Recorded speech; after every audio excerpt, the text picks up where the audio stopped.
ನಾನಾ ಸಾಹೇಬ್ರು ಅದನ್ನ ತಂದು ಅವಾಗೇನು ಅಲ್ಮಾರ ಕಪಾಟ್ ಇದ್ದದಿಲ್ಲ ರೀ, ಹಿಂಗೆ ವಾಡ್ರೋಪ್ ಇದ್ದದಲ್ಲ, ಕಬ್ಬನ ಟ್ರಂಕ್ ಇರ್ತಾರೆ ಸಣ್ಣ ಪೇಪರ್ ಹಾಕಿರ್ತಾರೆ ಅರಿವಿ ಇಡ್ಲಿಕ್ಕೆ, ಆ ಪೇಪರ್ ಕೆಳಗೆ ಅದನ್ನ ಇಟ್ಟರು. ನಮ್ಗೆ ಏನು ಕೇಳಿದ್ವಿ ನಾನಾ ಕಾಕಾಗೆ, ಮತ್ತು ನಿನ್ನ ಮಹಾರಾಜರು ಯಾರು ಹೇಳಬೇಡ ಅಂದಿದ್ರು ಅಂತ ಕೇಳಿ ಇಲ್ಲ ನಾವು ಮತ್ತು ಸಕೋಪಿನಿಗೆ ಅಷ್ಟು ಕೇಳಾಕಿ ಎಲ್ಲಿ ಹೋದ್ರಿ ಎಲ್ಲಿ ಬಂದ್ರಿ ಅಂತ ನಿಮ್ಮ ಮನೆಯವರು ನಿನ್ನ ಚೌಕಾಸಿ ಮಾಡೋರು, ನೀ ಯಾಕೆ ನಿನಗೆ ಕೇಳಿಲ್ಲ, ನೀ ಯಾಕೆ ಹೇಳಿಲ್ಲ ಅಂದ್ರೆ ಕರಿ ಹೇಳಿ ನೀನು ಮುಂದೆ ಅನಿಲ್ಲ ಹೇಳಕ್ಕ ನನಗೆ ಯಾರಿಗೂ ಹೇಳಬೇಕಂತ ಅನಿಸೇ ಇಲ್ಲ ಆ ವಿಷಯ ನನಗೆ, ಮತ್ತು ನನಗೆ ಯಾರು ಕೇಳೇ ಇಲ್ಲ ಅದನ್ನು. ಮಹಾರಾಜರದ್ದು ಹೇಳಿಬಿಟ್ಟು ಮೇಲೆ ಗುರುಗಳು ಭೀಮಭಟ್ ಗುರುಗಳು ಕೈಯಾಗ ಅದನ್ನು ಕೊಟ್ಟರು, ಗುರುಗಳು ಪಾಕಿಟ್ನೇ ಹಾಕೊಂಡು ಹೇಳೋ ತಾತ್ಪರ್ಯ ನಿಮಗೆ ಏನು ಇದ್ರಾಗ ಅರ್ಥ ಗರ್ಭಿತ್ತು ಅಂದ್ರೆ ಮಹಾರಾಜರೇ ನಾನಾ ಇದನ್ನ ಯಾರಿಗೂ ಹೇಳ್ತಕ್ಕದ್ದಲ್ಲ ಅಂತ ಆದೇಶ ಮಾಡಿ ಹೇಳ್ರಿ, ಹೃದಯಕ್ಕೆ ಸಂವೇದನೆ ಕೊಟ್ಟರು ನಾನಾ ಬಾಯಿ ಗಪ್ಪ ಆಗಿಬಿಡ್ತದೆ.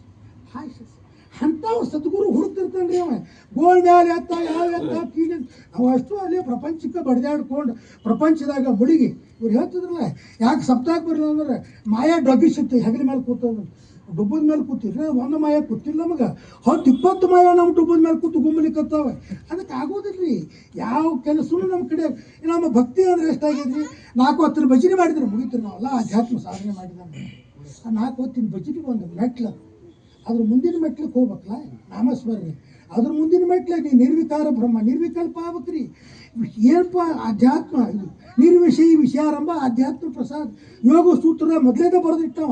ನಿರ್ವಿಷಯ ಆಗ್ರಿ ನೀವು, ಏನಪ್ಪ ಅಂದ್ರೆ ಮನಸ್ಸನ್ನ ಯಾವ್ಯಾವುದೋ ತರಬೇಡ್ರಿ ನೀವು. ನಾವು ಮನಸ್ಸನ್ನ ತುಂಬಿಕೊಂಡ ಬರ್ತೀವಿ, ಅದೇ ದೊಡ್ಡ ಭಾರಿ. ನಾನು ಮುಂದೆ ಹುಟ್ಟಿದ ಹುಡುಗ ನನಗೆ ಹೇಳಕ್ಕೆ ಬರ್ತಾನೆ ಪ್ರವಚನ, 4 ಪುಸ್ತಕ ಹೋಗಿರೋ ದೊಡ್ಡ ಜ್ಞಾನಿ ಅದನೋ ಯಾವನ ಅವ ಜ್ಞಾನಿ ಆಗ್ಯಾನೋ ಬಿಟ್ಟಾನೋ ಭಾಳ ಅವ್ನು ಸುತ್ತದ ಅವ್ನ ಪದರಿಗೆ. ಅವ ಹೇಳೋದಂಕ ದಾಸ್ಬೋದ, ಅವ ಹೇಳೋದು ಜ್ಞಾನೇಶ್ವರಿನ ಅದನ್ನರೇ ನಂಬು. ಇದು ಏನಾಗ್ತದೆ ರೀ ನಮ್ಮದು ಲೌಕಿಕ ಜ್ಞಾನ ನಿಜವಾದ ಪಾರಮಾರ್ಥಿಕ ಜ್ಞಾನ ನಮ್ಮನ್ನು ದೂರ ಮಾಡಿದ್ರು. ಉದಾಹರಣೆ ಕೊಡ್ತೀನಿ ನಿಮ್ಗೊಂದು. ಬ್ರಹ್ಮಾನಂದ ಮಹಾರಾಜರು ಷಟ್ಶಾಸ್ತ್ರ ಪ್ರವೀಣರವರು, ನ್ಯಾಯಶಾಸ್ತ್ರ ತರ್ಕಶಾಸ್ತ್ರದಾಗ ಇಂದೋರದ ಮಹಾರಾಜವ್ರಿಗೆ ಬಂಗಾರದ ಕಡಗ ಹಾಕಿದ್ರು, 2 ರೇಷ್ಮೆ ಶಾಲೆ ಹೊದಿಸಿದವ. ಹೊರಗೆ ಬರಾಗ ಬಾಗಿಲು ದ್ವಾರಪಾಲಕರು ನಿಂತಿರ್ತಾರೆ, ಪೊಲೀಸರು ನಿಂತಿರ್ತಾರಲ್ಲ, ಹಂಗೆ ರಾಜನ ಕಡೆ ನಿಂತವ್ರು ಇವ್ರು ನೋಡ್ಲಿಕ್ಕತ್ತರಂತ ಬಂಗಾರ ಕಡೆ ಹಾಕಿದ್ರು.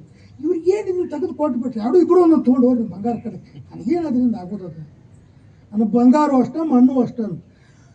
ಮುಂದೆ ಬ್ರಹ್ಮಚೈತನ್ಯ ಮಹಾರಾಜರ ಗುರುವಿನ ದರ್ಶನ ವೆಂಕಟಾಪುರ, ದೇವ್ರ ವೆಂಕಟಾಪುರ ಅಂತದ್ರಿ ಗದಗದಿಂದ ಹೊಂಬಳ 5 ಕಿಲೋಮೀಟ್ರ್ ದೇವ್ರ ವೆಂಕಟಾಪುರ. ನಾವು ಕಾಯಂ ಸೈಕಲ್ ಮೇಲೆ ಅಡ್ಡಾಡ್ತಿದ್ದೀವಿ, ನಮ್ಮ ಹಾಕಿದ್ಲಲ್ಲಿ. ಅವಾಗ ಗೆರಿಗೇರಿ ಒಂದು ಕಲ್ಲಾಗ ಒಡಮೂಡಿದ್ವಿ ವೆಂಕಪ್ಪ ಲಕ್ಷ್ಮಿಯವರು.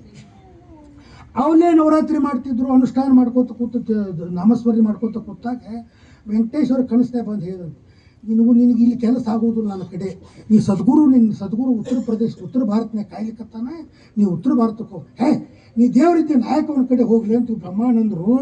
ಮತ್ತು ಅಲ್ಲೇ ಕೂತ್ರಿ ಒಮ್ಮೆ ಹೇಳಿರ್ತೀವಿ ನಿನಗೆ ಗುರುವಿನ ಕಡೆ ಹೋಗಿ ನಿನ್ನ ಕಡೆ ಆಗಂಗಿಲ್ಲ ಬಿಡು ಅಂತ ತಿಳ್ಕೊಂಡು ಇವರು ನರಸೋಬವಾಡಿಗೆ ಬಂದ್ರಿ. ಎಲ್ಲಿ ದತ್ತಾತ್ರೇಯ ನಿರ್ಗುಣ ಪಾದಕರು ಅಲ್ಲಿ ಬಂದ್ರಿ ಮಹಾರಾಷ್ಟ್ರದ ನರಸೋಬವಾಡಿ. ಅಲ್ಲಿ 12-15 ದಿವಸ ಅನುಷ್ಠಾನ ಮಾಡಿ ದಿವಸಕ್ಕೆ 8-9 ತಾಸು ಅವರು ಭಿಕ್ಷೆ ಮದಕರಿ ಬೇಡ್ಕೊಂಬರ್ತಿದ್ರು, ತಿಂದು ತಮ್ಮ ತಪಸ್ಸು ಮಾಡ್ಕೊತ ಕೂಡ್ತಿದ್ರು. ದತ್ತ ಮಹಾರಾಜ ಕನಸನೆ ಬಂದು ಹೇಳಿದಂತೆ, ಅಲ್ಲೋ ವೆಂಕಟೇಶ್ ಹೇಳಂದ್ರೆ ಅಲ್ಲಿ ನಾ ಬೇರೆ ಏನೋ ವೆಂಕಟೇಶ್ವರೇನೋ ಉತ್ತರ ಭಾರತನಾಗ ನಿಮ್ಮ ಗುರು ಕಾಯ್ಲಿಕ್ಕತ್ತಾನ, ನೀವು ಹೋಗಪ್ಪ ಅಂದ್ರೆ. ಇನ್ನು ಇಬ್ಬರು ಒಳ್ಳೆ ಅಂದ್ರೆ ನಾ ಏನು ಮಾಡಲಿ ಹಿಂಗೆ ಪ್ರಮಾಣ ಅಂದರು. ಅವ್ರ ಪ್ರಶ್ನೆ ಕೇಳಿದ್ರು. ಮತ್ತೆ ಮರು ದಿವಸ ಮಲ್ಕೊಂಡ್ರಲ್ಲಿ ಮತ್ತೆ ಮರು ದಿವಸ ಸ್ವಪ್ನ ಆತಂತ ದತ್ತಾತ್ರೇಯ ಬಂದು ಹೇಳಿದಂತೆ. ಒಮ್ಮೆ